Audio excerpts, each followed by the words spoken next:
உங்க அடிப்படையில் சார் எந்தெந்த ராசிக்காரங்களுக்கு எப்படி இருக்கு இந்த கிரக பலன்? இந்த வருஷம் ஜூன் மாதம் 2ஆம் தேதி குரு மாறுறார். அது மட்டும் இல்லை, எந்த வருஷம் இல்லாத குரு பலன் இந்த வருஷம். அது என்ன அப்படின்னு கேட்டிங்கன்னா, குரு உச்சம் அடைகிறார். கடகத்தில் போய் குரு உச்சம் அடைகிறது 12 வருடங்களுக்கு ஒரு முறை தான். 12 ராசிக்காரர்கள், 27 நட்சத்திரக்காரர்கள், 108 பாதக்காரர்கள் எல்லாருமே தயவு செஞ்சு காசி, ராமேஸ்வரம், கயாவில் போயிட்டு உங்கள் மூதாதையர்களுக்கு தர்ப்பணம் கொடுத்தீங்கன்னா இதை விட அற்புதமான பலன் கொடுக்கக்கூடிய நேரம் வேற எதுவும் கிடையாது. மொத்தமா மக்களே வந்து இந்த குரு பயிற்சி காலகட்டங்களில், இந்த ஒரு வருட காலகட்டங்களில் எந்த தெய்வங்களை வணங்கினா? பொதுவாகவே இந்த வருஷம் குரு உச்சம் பெறுகிறார் அப்படிங்கிறதுனால குரு இந்த வருடம் ராஜாவா வர்றார். இந்த வருடத்துக்கு ராஜா யார் அப்படின்னா குரு தான்.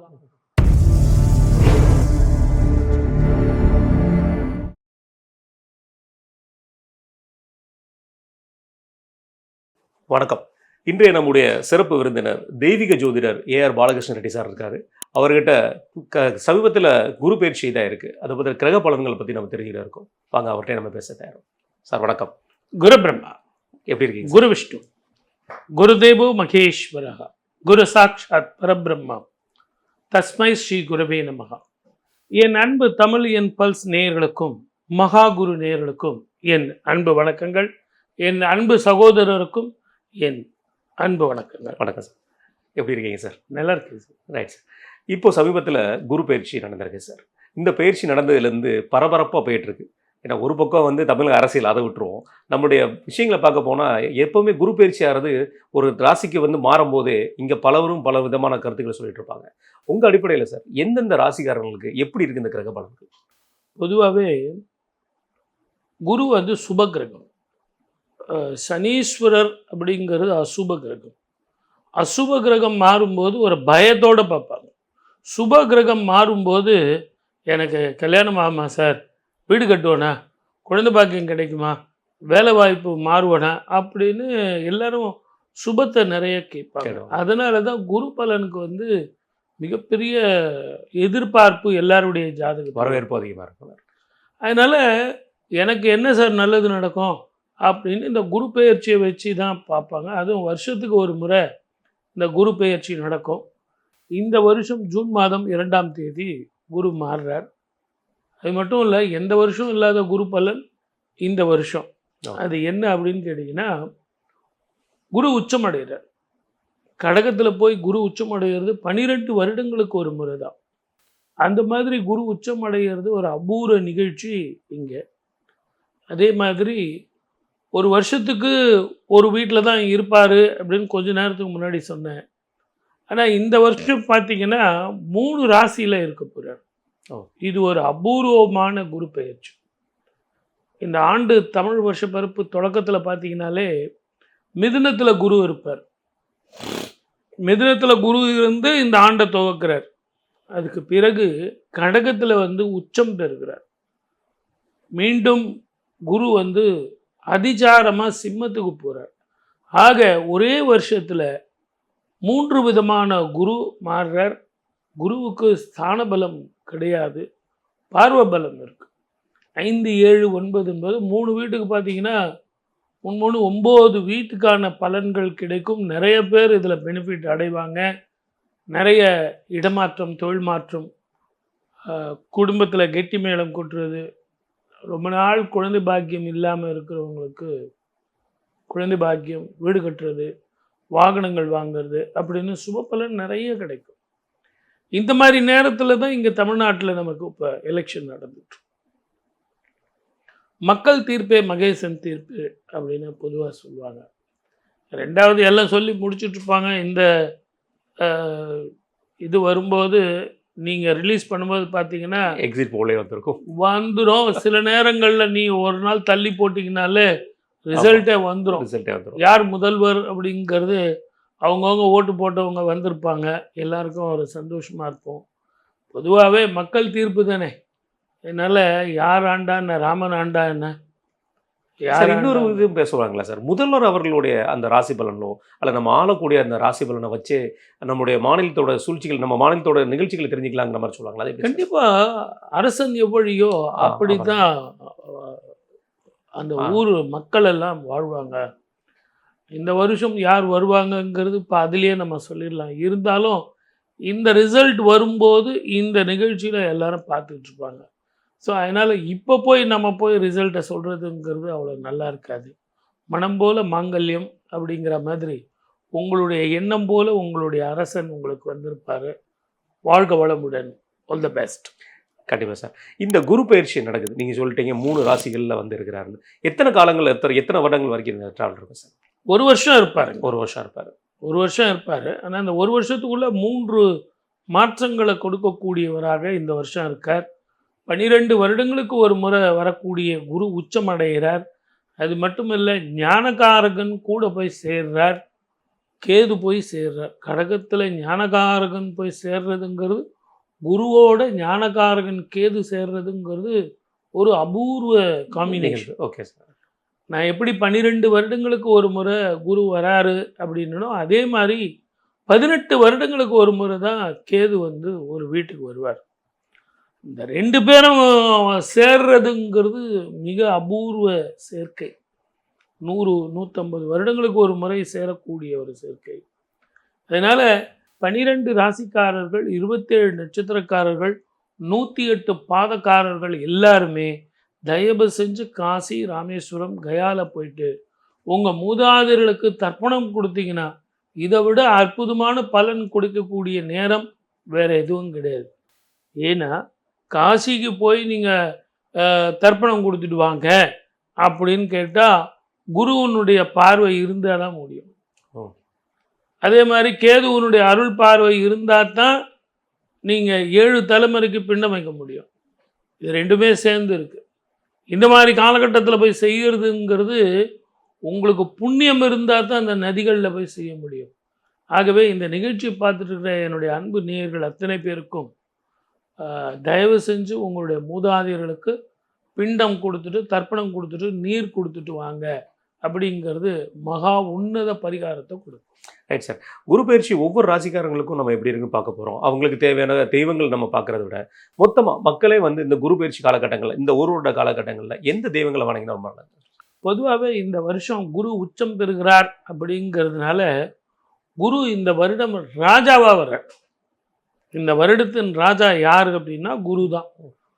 சேனாதிபதி யாருன்னு கேட்டிங்கன்னா செவ்வாய். ஆகவே குருவை வழிபட்டாலே நல்லா இருக்கும். சித்தர் பீடங்களை வழிபடுறது நல்லது, குரு வழிபாடு பண்ணுறது நல்லது. ஆகவே உங்களுக்கு இஷ்ட தெய்வம் குலதெய்வத்தை வழிபடுறது நல்லது, பித்ருக்களுக்கு தர்ப்பணம் பண்ணுறது நல்லது, பித்ருக்களை வணங்குறது நல்லது. ஆக குருவை இந்த ஆண்டு நீங்கள் கொண்டாடினால் உங்கள் குடும்பமே செழித்து தழைத்து ஓங்கும். ஒருவேளை எனக்கு சனி பயிற்சி சரியான காலகட்டங்களில் இல்லாமல் இருக்கும்போது இந்த குரு பயிற்சி மாறுறதுனால என்ன பலன் இருக்கு? பொதுவாகவே இப்போ நம்ம சொல்கிறது எல்லாமே ஒரு இன்ஸ்டன்ட் ப்ரிடிக்ஷன் தான், அக்யூரேட் ப்ரிடிக்ஷன் கிடையாது. ஏன்னு கேட்டிங்கன்னா இப்போது மேஷத்துக்கு எப்படி இருக்கும் சார், ஒரு இன்ஸ்டண்ட்டாக இன்றைக்கி நான் ஒரு நல்ல விஷயத்துக்கு போகிறேன், மேஷத்துக்கு எப்படி சார் இருக்கும் அப்படின்னு நம்ம நிகழ்ச்சியை பார்த்துட்டு போவாங்க. ஆனால் ஒவ்வொரு ஜாதகத்தையும் நம்ம பார்க்கணும். அவங்க ஜாதகத்தில் கிரகஸ்திதிகள் எப்படி இருக்குது, சனீஸ்வரர் அப்படின்னா உடனே கெடுத்துருவாருன்னு முடிவு பண்ண முடியும். மேஷத்தை பொறுத்த வரைக்கும் 7.5 சனி 2வது சுற்று அப்படிங்கிறதுனால அவங்க ஜாதகத்தில் இருந்து சனீஸ்வரர் நல்ல இடத்துல இருந்து மகாதிசைகள் நல்லா இருந்ததுன்னா அவங்களுக்கு 7.5 சனி ஒன்றும் பண்ணாது. ஒரு அனுபவத்தை தான் கொடுப்பான். ஆனால் வருமானம் வரும், ஸ்திர சொத்துக்கள் சேரும். ஆகவே எல்லாருக்கும் ஒரே பலன்னு அப்படிங்கிறத சொல்ல முடியும். இந்த இன்ஸ்டன்ட் ப்ரிடிக்ஷனில் நம்ம என்ன சொல்கிறோன்னா மனோ தைரியத்தையும் மனோ வலிமையும் கொடுக்கறது தான் நம்ம வேலை. சார் உங்களுக்கு 7.5 சனி குரு பார்வையே கிடையாது அப்படின்னா முதல்ல நிகழ்ச்சியே நமக்கு சரியாக வராது.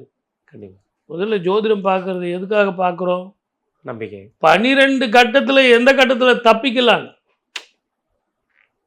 அதாவது 12 கட்டங்களில் ஒரு கட்டத்தில் நமக்கு எஸ்கேபிசம் கிடைக்குமா அப்படிங்கிறதுக்கு தான் ஜோதிடம் பார்க்குறமே ஒழிய 12 கட்டமும் மூடி இருக்கும் அப்படின்னா யாரும் ஜோதிடம் பார்க்க மாட்டார். அப்போ ஜோதிடத்தில் சனீஸ்வரர் மட்டுமல்ல, சனீஸ்வரரை குரு பார்த்தாலும் சரி, குருவினுடைய திசை நடந்தாலும் சரி, குருவோடு சேர்ந்து இருந்தாலும் சரி, அந்த திசா காலங்கள் நல்ல திசா காலங்களாக இருந்தாலும் சரி, உங்கள் ஜாதகத்தில் வந்து நல்லா இருக்கும்.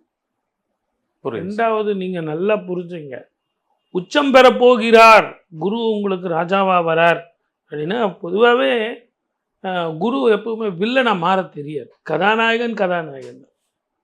ரஜினிகாந்தை போய் நீங்கள் வில்லனா போட்டிங்கன்னா ஆரம்பத்தில் வேணா அந்த படம் ஓடி இருக்கும், இப்போ போட்டிங்கன்னா நல்லா இருக்குமா? ஸோ அதனால் கதாநாயகன் கதாநாயகன் தான். ஒன்ஸ் கதாநாயகன் ஆகிட்டார், அவரை போய் இப்போ வில்லனா மாற்ற முடியாது. ஆகவே குரு குரு தான், சனீஸ்வரர் சனீஸ்வரர் தான். Right sir. நேரடியாக ராசிகளுக்கு போயிடலாம் சார். மேச ராசிக்காரங்களுக்கு எப்படி இருக்கும் சார் இந்த வருஷம் சார்? ஆரம்பத்தில் மேஷராசி நேயர்களுக்கு 3ஆம் இடத்துல இருந்து 4ஆம் இடத்துக்கு பயணப்பட போகிறார். அவர் 5ஆம் இடத்துக்கு போக போகிறார். குருவினுடைய பார்வை 12ஆம் வீட்டுக்கு பார்க்க போகிறார். அதனால் இவங்களுக்கு புதிய புதிய வேலை கிடைக்கிறதோ, உத்தியோகத்தில் உயர்வோ, ரொம்ப நாளாக எனக்கு மேலதிகாரிகள் தொல்லை சார், ரொம்ப கஷ்டப்பட்டுக்கிட்டு இருக்கேன், வேலை செஞ்சாலும் ரெக்கக்னேஷன் கிடைக்கல, ப்ரமோஷன் வரல, கம்பெனி இந்த கம்பெனியை விட்டுட்டு நான் வேறு கம்பெனிக்கு போயிடலாமான்னு பார்க்குறேன் அப்படின்னா முதல்ல அதை செய்யுங்க. சார் கிடைக்குமா சார்? ஏற்கனவே 7.5 சனியில் நான் கஷ்டப்பட்டுக்கிட்டு இருக்கேன். இந்த நிகழ்ச்சியில் நீங்கள் கூட கேட்டீங்க சார், சனீஸ்வரர் எப்படி சார்? மேஷத்துக்கு கரெக்டாக தான் இருக்காங்க. 7.5 பீரியட் ஆரம்பம். 7.5 பீரியட் ஆரம்பமாக இருந்தால் கூட ஊர் விட்டு ஊர் போகிறதோ, அந்த மாதிரி இதெல்லாம் இடம் விட்டு இடம் மாறுறதோ, வெளிநாடு போகிறதோ. நீங்கள் வேறு சார், அமெரிக்கா தான் க்ளோஸ் பண்ணிட்டாங்களே, எல்லாருக்கும் க்ளோஸ் பண்ணியிருக்கலாம், உங்களுக்கு ஓப்பனிங் வரும். 12 ராசிக்காரில் க்ளோஸ் பண்ணுறாங்கன்னு இவர் சொன்னாரா என்ன, ட்ரம்ப்பு? அதில் கண்டிப்பாக எக்ஸம்ஷன் இருக்கும். அந்த எக்ஸம்ஷனில் நீங்கள் போகலாம், படிக்க போகலாம், வேலைக்கு போகலாம், வேலைக்கு போயிட்டே படிக்கலாம், படிச்சுக்கிட்டே வேலைக்கு போகலாம். இதை எல்லாத்தோட ரொம்ப நாளாக உங்களுக்கு ராகு கேதுனுடைய பிரச்சனை, செவ்வாய் பிரச்சனை, செவ்வாய் தோஷம், நாகதோஷம்னு சொல்கிறவங்களுக்கு திருமண தடை இருந்தது இல்லையா, போயிடும். அது ஆணாக இருந்தாலும் சரி, பெண்ணாக இருந்தாலும் சரி போயிடும். நல்ல திருமணம் நடக்கும். எனக்கு கல்யாணம் ஆயிடுச்சு சார், குழந்தை பாக்கியம் இல்லை, ஒரு 2-3 வருஷம் ஆயிடுச்சு, தட்டிக்கிட்டே போகுது சார் அப்படின்னா இந்த வருஷம் உங்களுக்கு குழந்தை பாக்கியம் உண்டு. வீடு வாங்கலாமா சார்? ஃப்ளாட் வச்சுக்கிட்டு இருக்கேன், நான் அதை விற்றுட்டு ஏதாவது ஒரு இண்டிவிஜுவல் ஹவுஸ் வாங்கட்டுமா அப்படின்னா தாராளமாக வாங்கலாம். இந்த காலகட்டத்தில் பயணத்தில் நீங்கள் கவனமாக இருக்கும். இந்த 12ஆம் இடத்துல சனியும் செவ்வாயும் இருக்கிறது உங்களுக்கு கொஞ்சம் விரயத்தை கொடுத்துருவான். இந்த காலகட்டத்தில் சுபங்கள் நிறைய நடக்கும். 7.5 தான் கல்யாணம் நடக்கும். ஒரு மனிதனுக்கு அஷ்டம சனியில் தான் கல்யாணம் நடக்கும். அந்த மாதிரி பார்க்கும்போது உங்களுக்கு சுபம் நடக்குதுன்னு தெரிய போகுது. அதை நல்லா பண்ணீங்க. ஒன்று மேஷராசிக்காரர்கள் கொஞ்சம் கோபத்தை கம்மி பண்ணணும். வைத்தீஸ்வரன் கோவிலுக்கு போயிட்டு வந்தீங்கன்னா முதல்ல உங்களுக்கு சுபம் அதிகமாக நடக்கும். அந்த மென்டல் ஸ்ட்ரெஸ்ஸு போகும். டாக்டருக்கெல்லாம் டாக்டர் வைத்தீஸ்வரன். ஆகவே அந்த கோயிலுக்கு போயிட்டு வாங்க, அற்புத பலன் கொடுக்கும். வாழ்க வளமுடன். All the best. வைத்தீஸ்வரன் கோயிலில் பர்டிகுலராக நம்ம கோயில் போய் தரிசனம் பண்ணிட்டு வரணுமா? எதாவது பர்டிகுலர் விஷயங்கள் இருக்கா சார்? ஏதாவது காரியங்கள் பரிகாரங்கள் அந்த மாதிரி செய்யணும்? பொதுவாகவே ஒரு கோவில்களுக்கு நீங்கள் போயிட்டு வாங்கன்னு சொல்கிறது எதற்காக அப்படின்னா, நான் வெறுமனே போனேன் சார், இப்போ உங்களை கூட சார் ஹோட்டலில் போய் ஒரு காஃபி சாப்பிட்டு வாங்க அப்படின்னா போகணும், உட்காரணும், ஆர்டர் பண்ணணும், காஃபி எடுத்துகிட்டு வருவான், சாப்பிடணும், அதுக்கப்புறம் பணம் கொடுக்கணும், டிப்ஸ் கொடுக்கணும், இவ்வளவு பண்ணணும். நீங்கள் உங்களுக்கு தேவை காஃபி, அவனுக்கு தேவை இந்த காஃபியினுடைய பணம், சர்வருக்கு தேவையானது டிப்ஸு. அவங்கவுங்க அவங்களுடைய உங்களது தேவை அவர்களோட பூர்த்தி. அப்போது பரிகாரம் அதுதான். அந்த மாதிரி பரிகாரம் தான் வைத்தீஸ்வரன் கோயிலில் போய் வஸ்திர தானம், அன்னதானம் இந்த மாதிரி பண்ணும். நீங்கள் இப்போ கூட கேள்விப்பட்டிருப்பீங்க, ராமேஸ்வரத்தில் அந்த ஃபுட்டெல்லாம் பிடிச்சாங்க. அந்த மாதிரிலாம் பண்ணாதீங்க. ஒன்று வாங்கி கொடுத்தா நல்ல ஃபுட்டாக வாங்கி கொடுங்க. அதை வாங்கி வச்சுக்கிட்டு அவன் சாப்பிட முடியாமல் ரொம்ப கஷ்டம். மனசார உங்களுக்கு சாபம் கொடுக்குறான் அப்படின்னா கடைசியில் அன்னதானம் பண்ணிவிட்டு உங்கள் பிரச்சனையை நீங்கள் ஜாஸ்தி பண்ணிட்டு வரீங்க. அங்கம் வாழ்த்த வேண்டும். அதனால முதல்ல தெரிஞ்சுங்க. ஜோதிடர்கள் ஒன்றும் மந்திரக்காரர்கள் கிடையாது. தலையத்தில் மாற்ற முடியாது. ஆனால் அன்னதானம் வஸ்திர தானம் செய்ய சொல்கிறது எதற்காக அப்படின்னா, தன்னை மறந்து தன்னுடைய அங்கம் வாழ்த்தும். அங்கம் வாழ்த்தும் போது இவருடைய கர்மம் போகும். என்னால் வைத்தீஸ்வரன் கோயிலுக்கு போயிட்டு வாங்க, வஸ்திரங்கிற தானம் உங்களால் முடிஞ்ச ஒருத்தர் கொடுங்க. கண்டிப்பாக சார். இந்த நேரங்களில் நம்ம இன்னொரு பக்கம் பார்க்குறோம் சார், தேர்வு. குழந்தைகள்லாம் தேர்வு எழுதியிருப்பாங்க. குறிப்பாக சொல்ல போனால் 12th முடித்த குழந்தைகள் உயர்கல்விக்கு போகக்கூடிய வாய்ப்புகள் இருக்கும். சனி 7 நாடு சனி வேறு அவங்களுக்கு நடக்கும் பட்சத்தில் எந்த மாதிரியான குழப்பங்கள் வரலாம்? அவங்க எந்த மாதிரியான விஷயங்களை இது பண்ணலாம்? அவங்களுக்கு ரொம்ப நாளாக நான் 100 மார்க் எழுதினேன் சார், 80 மார்க் போட்டாங்க சார் அப்படின்னு சொல்லுவாங்க. அதில் நீங்கள் கவனிக்க வேண்டியது என்னென்னா, அந்த பதட்டத்தில் இப்போ சம்ஸ் போடுறாங்கன்னு வச்சுங்களேன், ஸ்டெப்ஸு விட்டுடுவாங்க. அதனால் ஒரு வாட்டி எக்ஸாம் எழுதுனீங்கன்னா அதை உட்காந்து பாருங்கள், செக் பண்ணுங்க. எனக்கு அதுக்கு டைமே இல்லை சார், ரொம்ப டென்ஷனாக இருக்காதிங்க. ஏன்னா எனக்கு எல்லாம் தெரியும் அப்படிங்கிற ஓவர் கான்ஃபிடென்ட் விடுங்க. ஓகே, ஒரு வாட்டி போட்டு அதை செக் பண்ணுங்கள், நம்ம போட்டதெல்லாம் கரெக்டாக. என்ன தான் உங்களுக்கு ஆன்சர் கரெக்டாக தெரியும்னா, ஹவ் யூ டிரைவ்டு தட், அந்த ஆன்சரை நீங்கள் எப்படி கொண்டு வந்தன்றதை திருத்தரவனுக்கு புரியணும். அப்போ தான் அவன் மார்க் போடுவான். நீங்கள் எடுத்த உடனே ஆன்சரை போட்டிங்கன்னா, நல்லா தெரியும் இப்படி தான் இந்த ஆன்சர் வரும்னு உங்களுக்கு தெரியும். ஆனால் அவன் வந்து மெகப் பண்ணிட்டு வரீங்கன்னு சொல்லுவான் இல்லையா, அதுதான் அந்த ஓவர் கான்ஃபிடென்ட்டில் செவ்வாயினுடைய அம்சம் பெற்றவர்கள் நீங்கள். உங்களுக்கு தெரியும், உங்களுக்கு தெரியுங்கிறத ஜோதிட ரீதியாக நான் உங்களுக்கு சொல்கிற அட்வைஸ் என்னென்னா, அந்த மார்க் போடுறவங்களுக்கு புரிய வைங்க. அதை ஸ்டெப்ஸ் மூலியமாக கொண்டு வந்தீங்கன்னா நிறைய மார்க் போடுவாங்க. ஒருவேளை 2 வீட்லேயுமே மேசராசிக்காரங்க கணவன் மனைவி இருக்காங்க, அவங்களுக்கு உண்டான உறவுகள் எப்படி இருக்கு? அப்படி தான் சார் குழந்தை பிறக்கும்.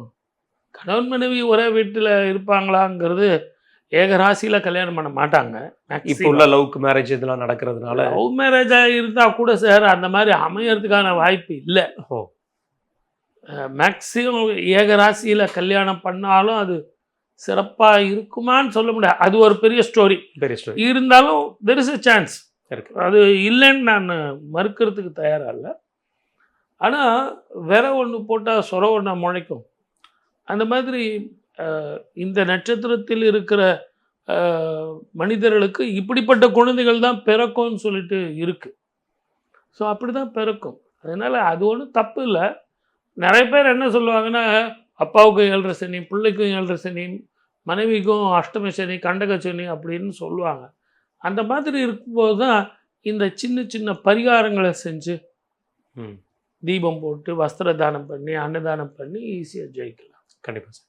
அடுத்த ராசி ரிஷப ராசிக்காரங்க சார், அவங்களுக்கு எப்படி இருக்கும்? சூப்பராக இருக்குது சார், ரொம்ப அருமையாக இருக்குது.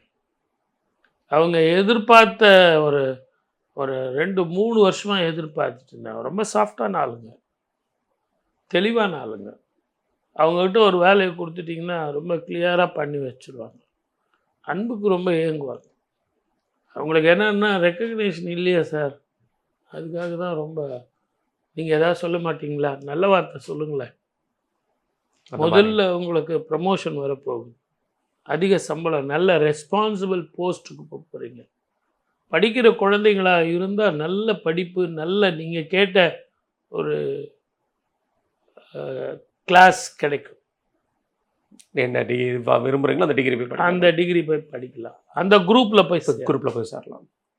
அதே மாதிரி பெண்களாக இருந்தால் நீங்கள் எதிர்பார்த்த கணவன், நல்ல குடும்பம், நல்ல வாழ்க்கை, ரொம்ப நாளாக குழந்தைங்க இல்லை, குழந்தை பாக்கியம், வீடு வாசல். நியூமராலஜி சரியில்லை சார், வீடு டாக்குமெண்ட் சரியில்லை, டோர் நம்பர் சரியில்லை சார், வாஸ்து சரியில்லை சார், டாக்குமெண்ட் சரியில்லை சார், இப்படின்னு ஏதோ சொன்னீங்க பாருங்கள், இப்போ கிடைக்கும்.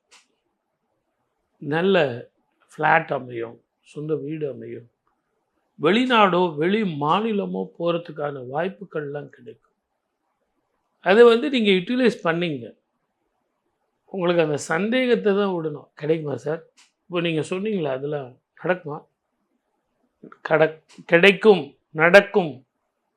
சந்தேகத்தை நிப்பாட்டுங்க அப்படின்னு ஒரு நம்பிக்கையோடு இருந்தீங்கன்னா நிச்சயமாக நடக்கும். இப்போ நம்ம பார்த்துட்டு இருக்கோம் ஈரான், துபாய் இந்த ஏரியாலாம் பெரிய லெவலில் பிரச்சனைகள் நடந்துட்டு இருக்கு. அங்கே நடக்கிற மக்கள் நான் ஒருவேளை இந்த வேலையை விட்டு வந்தால் நான் இந்தியாவில் வந்து எப்படி இருக்க முடியும்னு சொல்லி இந்த ரிஷபராசிக்காரர்களுக்கு எந்த மாதிரியான முடிவுகள் எடுக்கலாம் சார்? ஒன்று நல்லா புரிஞ்சுங்க சார், ரிஷபராசிக்காரர்கள் மட்டுமே கிடையாது, பொதுவாகவே தமிழனுக்கு வந்து உழைக்க தெரிந்தவன், பிழைக்க தெரியும். அவன் எங்கேயுமே மூலதனத்தை என்ன பண்ணுறான், தன்னுடைய மூளையும் உழைப்பையும் தான் வைக்கிறான். ஆமாம். எதுக்கு பயப்படணும்? இந்த ஊர் இல்லைன்னா அடுத்த ஊர், அமெரிக்கா இல்லைன்னா ஆஸ்திரேலியா, ஆஸ்திரேலியானா ஜெர்மன், ஜெர்மன் இல்லைன்னா லண்டன், நியூசிலாந்து, உலகம் பறந்து கிடக்குது சார்.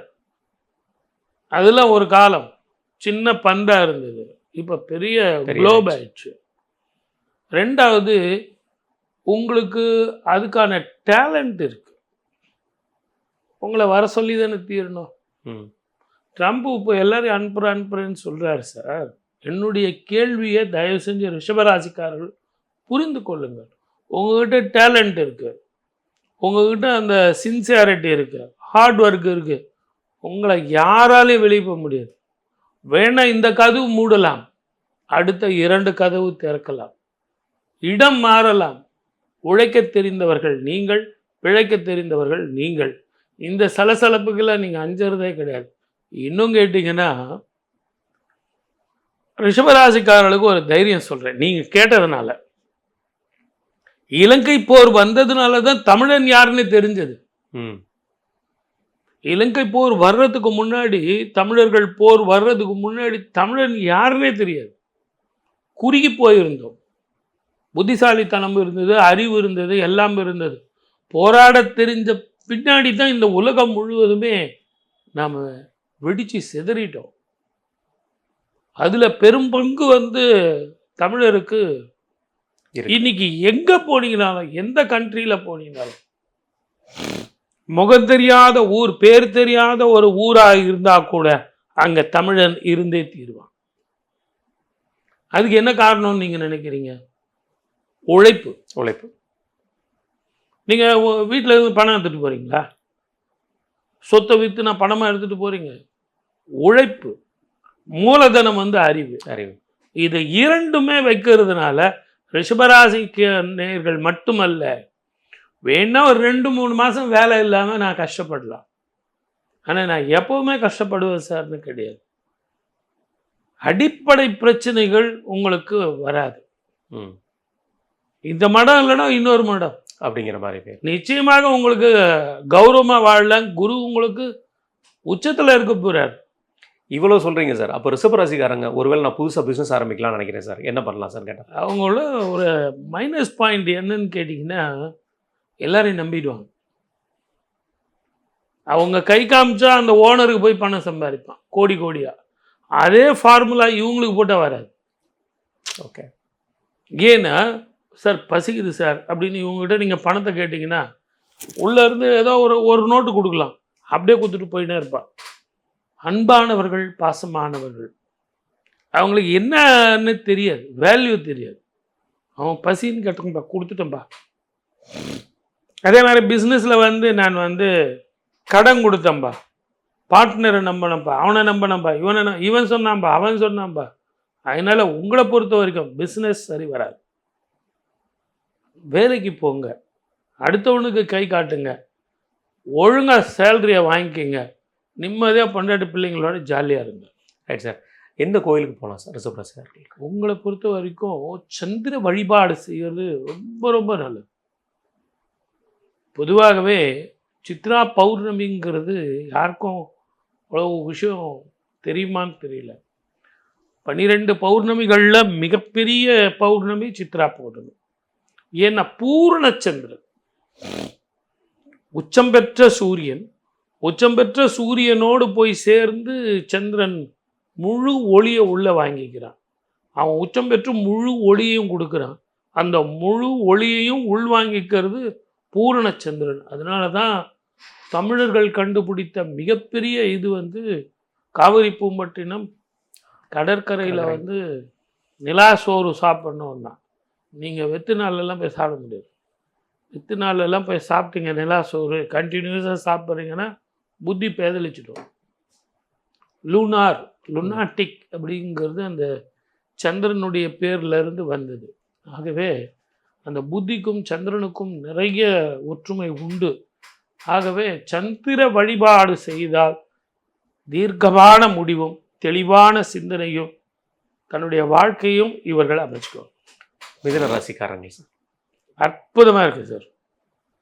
இவங்களுக்கு ஜென்மத்தில் வந்து குரு இந்த வருஷம் ஆரம்பிக்கும் போதே ஜென்மத்தில் குரு. அதுக்கு அடுத்தது பார்த்தீங்கன்னா குடும்பம், வாக்கு, தனம் என்று சொல்லக்கூடிய 2ஆம் இடத்துல உச்சம் பெறப் போகிறார். குடும்பம், வாக்கு, தனம். குடும்பம் அமையும், வாக்கு நல்லா இருக்கும், தனம் நல்லா இருக்கும். அப்புறம் என்ன வாழ்க்கையில் வேணும் உங்களுக்கு? இதை எல்லாத்தோட அவர் பார்க்கும் இடம் 5, 7, 9. இப்போ 3 எடுத்து பார்த்தாருன்னா என்ன கிடைக்கும்? 5ஆம் இடம் பூர்வ புண்ணியஸ்தானம், 7ஆம் இடம் பார்ட்னர்ஷிப்பு, 9ஆம் இடம் பாக்கியஸ்தானம். அப்புறம் என்ன? ஜாதகமே பார்க்க வேணாம். நீங்கள் டாக்டர்கிட்ட எப்போ போகணும், எப்போ ஜோசியர்கிட்ட போகணுன்னு ஒரு கணக்கு இருக்குது. தொட்டதெல்லாம் புண்ணாகும். ரொம்ப நாளாக வேலை செஞ்சிட்ருக்கேன் சார், எனக்கு பணம் கூட வேணாம் சார், ரெக்கக்னேஷன் இருந்தால் எவ்வளோ நல்லாயிருக்கும். அந்த ரெக்கக்னேஷன் இல்லை சார், இப்போ கிடைக்கும். ப்ரமோஷன் வரும், அதிக பொறுப்பு, அதிக சம்பளம், மன நிம்மதி தரக்கூடிய இடத்துக்கு உங்களை போட போகிறாங்க. அதே மாதிரி வீடு கட்டுறது, வாகனங்கள் வாங்கிறது, திருமண தடை இருந்து அதெல்லாம் போய் இப்போது திருமணம் நடக்கும். சார் வயசு எவ்வளோன்னு பார்த்தீங்களா சார்? எங்கள் குழந்தைங்களுக்கு அவ்வளோ வயசாகி போச்சு சார். உங்கள் வீட்டில் கெட்டி மேளம் கொட்டும், சுப செலவு நடக்கும். படிக்கிற குழந்தைங்க நல்லா படிக்கலாம், அவங்களுக்கு பேங்க் லோன் வாங்கி வெளிநாடோ வெளி மாநிலமோ நீங்கள் அனுப்பி வைக்கலாம். அதே மாதிரி உங்கள் ஜாதகத்தில் குடும்பத்தில் நான் உட்காந்து சாப்பிட்ற மாதிரி இல்லை சார், ஓடிக்கிட்டே இருக்கேன் சார் அப்படிங்கிறவங்க கணவன், மனைவி, குழந்தைகள் எல்லாரும் உட்காந்து இது பண்ணுறாங்க. ஆஸ்வாசமாக சாப்பிட்டு குதூகலமாக இருக்கக்கூடிய வாழ்க்கை உங்களுக்கு அமையும். ஆனால் அந்த 2ஆம் இடத்துல உச்சம் பெற்ற குருவும் ஞானகாரகனும் சேர்றதுனால காசி போயிட்டு உங்கள் பூர்வ ஜென்மத்துக்கு கர்மத்தை போக்குறதுக்கு கயால பிண்டம் கொடுத்துட்டு வாங்க, மூதாதையர்களுக்கு தர்ப்பணம் கொடுத்துட்டு வாங்க, அற்புதமான பலன் கிடைக்கும். இதெல்லாம் எந்த தலைமுறையில் நமக்கு இப்படி ஒரு பாக்கியம் கிடைக்கும்? மிதுன ராசிக்காரர்களுக்கு கிடைக்கும். பயணத்தில் மிக கவனமாக இருக்கணும். சனி செவ்வாய் சேரும் காலத்தில் இரவு பயணத்தை தவிர்ப்பது நல்லது. Right sir. கல்வி எப்படி சார் இருக்கும் குழந்தைகளுக்கு? ரொம்ப நல்லா படிப்பாங்க. வரைகிறதோ, ஆடுறதோ, பாடுறதோ, கலைகளில் ஒரு ஈடுபாடு உடையவங்க இருப்பாங்க. அந்த 2ஆம் இடத்துல உள்ள குரு வந்து அவங்களுக்கு சமயோஜித புத்தி கொடுப்பாங்க. அரசாங்க உத்தியோகத்துக்கு உண்டான அந்த எக்ஸாம்லாம் அட்டன் பண்ணலாம். குரூப் 1, 2 அதெல்லாம் நல்லா பண்ணலாம், நல்லா அருமையாக அதில் வந்து ஜெயிப்பாங்க. நல்லா இருக்கு. Right sir. இந்த வயதானவர்கள் நிறைய பேர் இருப்பாங்க. இப்போ மிதுன ராசிக்காரராக இருக்காங்கன்னா எனக்கு இது கர்மா வருமா, அந்த நேரத்தில் என்ன மாதிரியான விஷயங்கள் இருக்குன்னு ஒரு பயம் இருந்துகிட்டே இருக்கும். அது பொதுவாகவே ஜாதகம் பார்க்குறதுங்கிறது சந்தோஷத்துக்கு தான் பார்க்கணும். கர்மா வருமா, நான் பிண்டம் கொடுப்பனா அப்படிங்கிறது பார்க்குறது இல்லை. அந்த பயம் இருந்துகிட்டே இருக்கக்கூடிய நிறைய பேர் எல்லாருமே இப்போ அந்த மாதிரி ஒரு ஒரு ஒரு ஸ்டைல் ஜோதிடம் பார்க்க ஆரம்பிச்சிட்டாங்க. அது மிகப்பெரிய பாவம். என்னை பொறுத்த வரைக்கும் பிறப்பும் ரகசியம், இறப்பும் ரகசியம். நாங்கள் ஜோதிடம் கற்றுக்கும் போதே நாங்கள் எங்களுடைய குருக்கிட்ட நாங்கள் சொல்லிட்டு வந்துடுறோம், பிறப்பு தெரியாது, இறப்பு. அப்போ இறப்பு வந்து இறைவன் உங்களுக்கு கொடுத்துருக்கான், அறிவிப்பு இருக்குது. இவனுடைய மூச்சினுடைய ஆயுள் பாவம் இவ்வளவுதான். அந்த மூச்சில் உள்ள சிவம், அந்த வெப்பம் இவ்வளவு நாள் தான். அந்த மூச்சில் வெப்பம் தீர்ந்தால் கதை முடிஞ்சுது அப்படிங்கிறத ஜாதகத்தில் தெரியும். ஆனால் எல்லாம் தெரிஞ்ச மாதிரி நாம் பேச முடியாது. ஏன்னா ஜோதிடம் சொல்கிறவனுக்கு முதல்ல ஆயுள் பாவம் விருத்தியாங்கிறத பார்க்கணும். கடவுளுக்கே என்னவோ 100 வருஷம் இருக்கா மாதிரியும் வர்றவங்களுக்கெல்லாம் அவ்வளோதான் உன் கதை முடிஞ்சுது அப்படின்னு பேசிக்கிட்டு இருக்கியே, உன் கதையை யார் முடிக்கிறது? ஆகவே நான் என்ற அகந்தையும் சார் ரிட்டர்ன் டிக்கெட்டோடு இருக்கோம் சார். வண்டி வந்து நின்றுதுன்னா நீங்கள் ஏறி தான் ஆகணும். நான் ஏற மாட்டேன்னு அவனும் சொல்ல மாட்டான். நான் யார் தெரியுமா? நான் பெரிய விஐபி. ஏய் தூக்கி போடுறா அவனை, தூக்கி போட்டு போயிட்டே இருப்பான். ஸோ அந்த ரிட்டர்ன் டிக்கெட்டுக்கு டேட்டு வந்து நம்ம அடுத்தவனுக்கு சொல்லும்போது ஜோதிடத்தினுடைய பயன் இல்லை. ஜோதிடத்தில் நம்ம வந்து மறைமுகமாக என்ன சொல்கிறோம், ஆயுள் ஆரோக்கியத்தில் உடல் ஆரோக்கியத்தை பார்த்துங்க, நேரத்துக்கு சாப்பிடுங்க, நேரத்துக்கு தூங்குங்க. இப்போது உங்களுக்கு ஜாயிண்ட் பெயின் பிரச்சனைகள் வருவதற்கான வாய்ப்புகள் இருக்குது. அதே மாதிரி பயணத்தில் வந்து மிக கவனமாக இருக்கணும். உங்கள் வேலை என்னவோ அதை வண்டி பாருங்கள். ஏற்கனவே இவங்களுக்கு நிறைய அனுபவங்கள், ஆகவே அதை வண்டி பார்த்தா எந்த தெய்வங்களை வழிபாடு பண்ணால் நல்லாயிருக்கும் சார்? எந்த கோயில் போனால் நல்லாயிருக்கும்? முருகனை வழிபட்டாங்கன்னா அற்புதமாக இருக்கும். குறிப்பாக திருச்செந்தூர் முருகனை வழிபட்டால் வேல்வேல் வெற்றிவேல், ஞானத்தை தரக்கூடிய வேல் அப்படிங்கிறதுனால இப்போ கூட எல்லாரும் திருச்செந்தூருக்கு தான் படையெடுத்து போயிட்டுருக்காங்க. இது இன்று நேற்று அல்ல, எவ்வளோ நாளாக நடந்துகிட்டு இருக்கிறது. இந்த திருச்செந்தூரில் அதனுடைய உண்மையான தத்துவம் அந்த பன்னீர் இலையில் கொடுக்கக்கூடிய விபூதி, இலை விபூதி, பன்னீர் விபூதி, அது மருத்துவ குணம் கொண்டது. இது எல்லாத்தோட நான் திருப்பதிக்கு போனேன் சார், கோவிந்தா கோவிந்தா கோவிந்தான்னு சொல்லிட்டு பெருமாளை பார்த்துட்டு வந்துட்டேன். இங்கே போனேன் சார், முருகா முருகா முருகான்னு வேலை வச்சுன்னு சுற்றிட்டு வந்தேன் சார். இதுக்கு போகிறதுக்கு ஒரு வழிமுறைகள்லாம் இருக்குது. கடலில் குளிக்கணும், நாழி கிணறுல குளிக்கணும், முருக தரிசனம் பண்ணணும், முருகனுக்கு வந்து பிடித்தமான தேனும் தினையும் சுவாமிக்கு வந்து படைக்கணும், எல்லாருக்கும் தானம் பண்ணணும். இதெல்லாம் உள்ள அர்த்தங்கள் நிறைய இருக்குது. என்ன அப்படின்னு கேட்டிங்கன்னா, உங்களுக்கு டாக்ஸிக் உடம்புல ஸ்கின் ப்ராப்ளம் சம்மந்தமான பிரச்சனைகளோ, கர்மம் சம்பந்தமான பூர்வ ஜென்ம கர்மம் கிரக தோஷங்கள் இருந்தாலோ உப்பு நீர் கடல் நீரில் குளிக்கும் பொழுது கர்மம் போகும். அதே மாதிரி அந்த நாழி கிணறுல குளிக்கும்போது உங்களுக்கு பவித்திரம் வந்து சேரும், புண்ணியம் வந்து சேரும். இறைவனை பார்க்கும்போது வெற்றிவேல் ஞானவேல் அவனது கருணை வந்து சேரும். இவ்வளோ விஷயங்கள் இருக்குது. இதெல்லாம் விட்டுட்டு நான் நேராக கருவறைக்கு போவேன் சார், எனக்கு அவரை தெரியும், அவரே என்னை கூப்பிட்டு போயிடுவார், அவர் கொஞ்சம் ரூபா கொடுத்தனா டிப்ஸ் கொடுத்தனா வெளியே வந்துடுவார். அவங்க கொடுக்குற விபூதியும் சரி சந்தனமும் சரி பவித்திரமாக அந்த டைமில் வாங்கிக்குவாங்க. ஆனால் ஒரு 2 மாதம் பொறுத்து பார்த்தீங்கன்னா அது எங்கேயோ ஒரு மூலையில் இருக்கும். இது எல்லாம் மகுஷதம். இதை எப்படி பிரயோகம் பண்ணணும், எப்படி யூஸ் பண்ணணும், உங்ககிட்ட இருக்கிறது பவித்திரமானது, அதை யாரும் பிரயோகிக்கிறது கிடையாது.